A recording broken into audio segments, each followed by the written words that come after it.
What's up, and welcome back to the channel where we learn, do, and talk about photography until we're sick of it. We just wrapped up our fall foliage photography tour last time, so I hope you enjoyed that. Thank you for everyone who tuned in, viewed, and participated in that 4-episode long activity.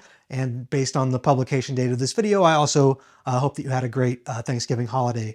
So I was just about to set out on my morning of photography, after that series of photographing basically a lot of parks and landmarks.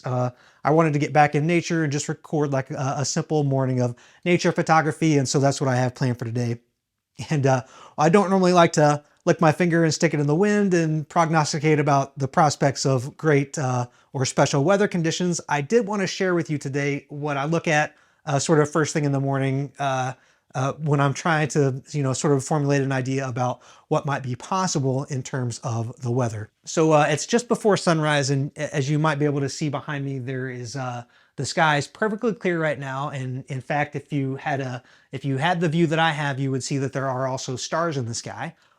But I also wanted to show you this. So I'm going to open my door really quickly because it's quite cold outside and give you a peek at something that's happening off in the west. There is a distant lingering fog off on the horizon. Now, this fog has been around for about 2 or 3 hours and was actually forecast to dissipate almost an hour ago.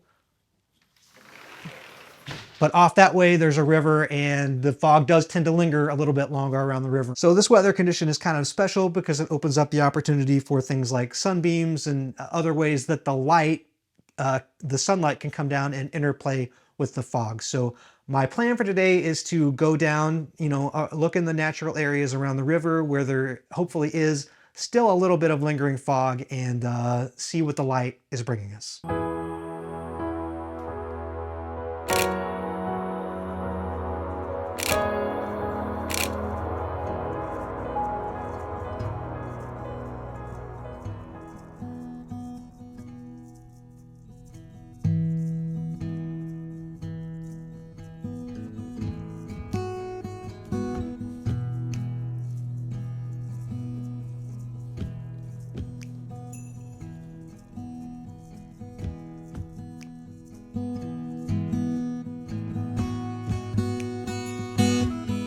Well, I've been exploring the different public wooded areas here along the riverway.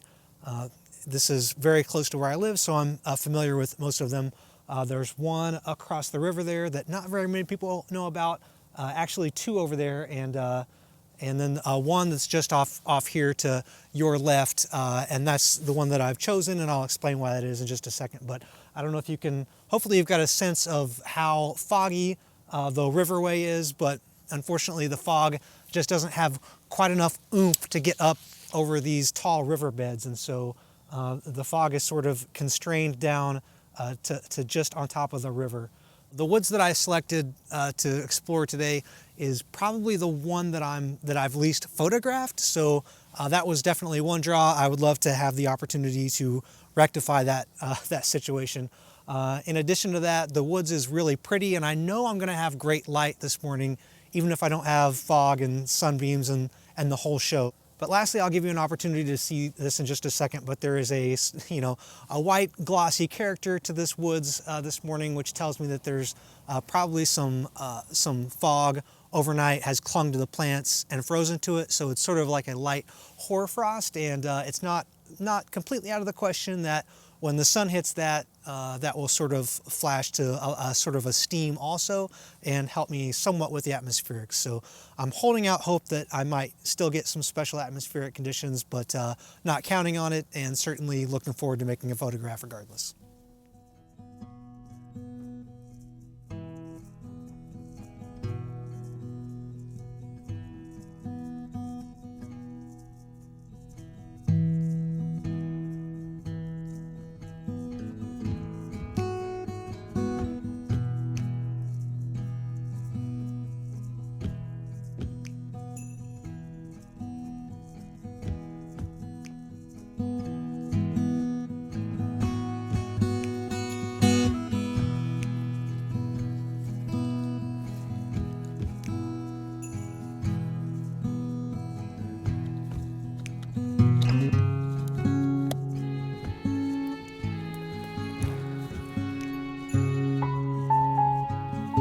Okay, I'm about to put this woodland magic on the screen and I hope you are ready for it.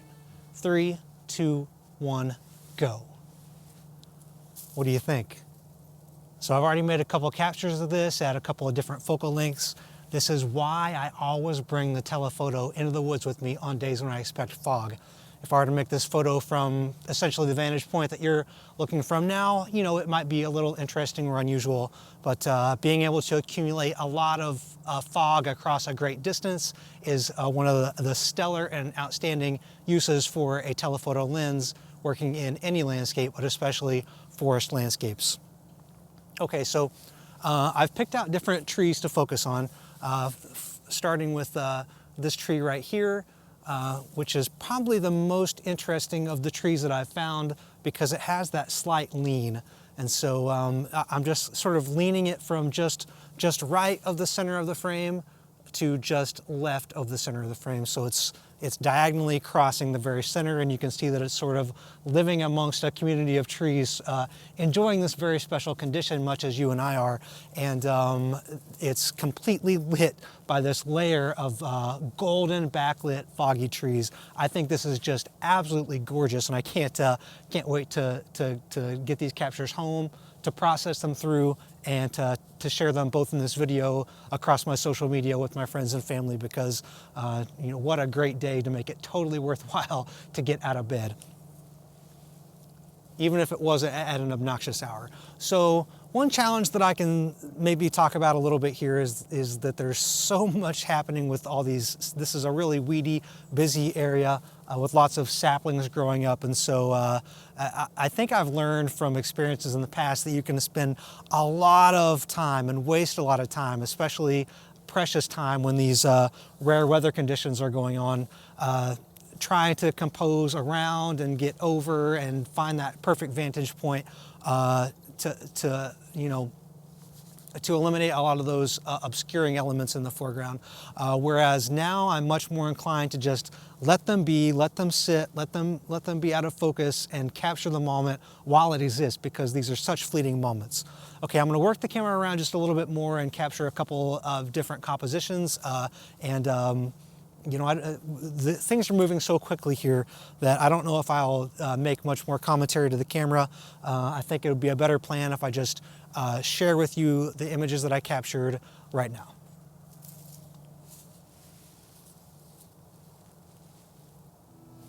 Unbelievable.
Just when I thought I was about done, now come the sunbeams.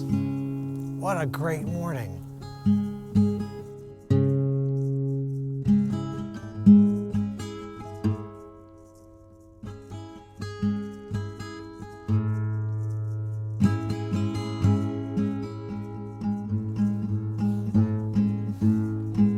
Okay, so what I'm doing now is, you can probably perhaps see behind me, there are lots of leaves falling, and so what have I got my exposure set at?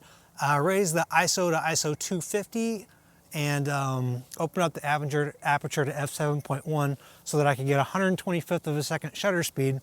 And I'm taking lots of high-speed still photos of the leaves falling to hopefully freeze them in motion as they fall. And ideally, I will take this into Photoshop and composite a lot of these together so that you'll see the effect of the leaves falling. Whether it works out or not, and hopefully it does, because I think this will be cool.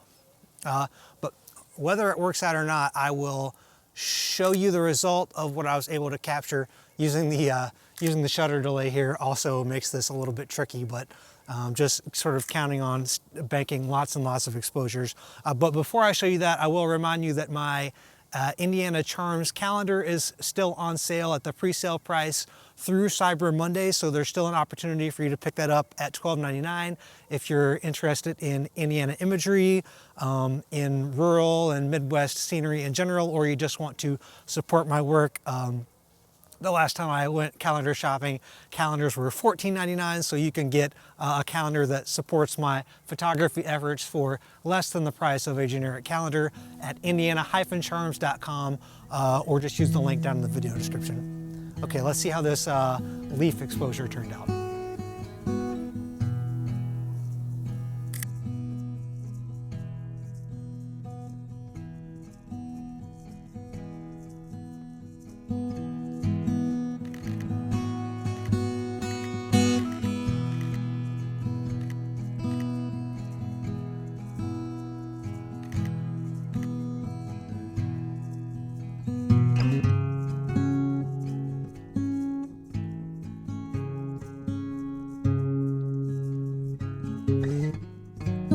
In all honesty, I think I had every reasonable expectation that nothing extraordinary would come out of this day, and I think I try to set myself up with that kind of reasonable expectation every time I set out of the house with the camera. But a little bit of intuition, I think, and some experience has led me into some fruitful avenues, and I'm very excited to get home and play with these images. And I hope you enjoyed sharing this experience with me today. So don't forget about my calendars, and until I see you guys next time, you keep an eye out and a foot forward, and thanks for watching.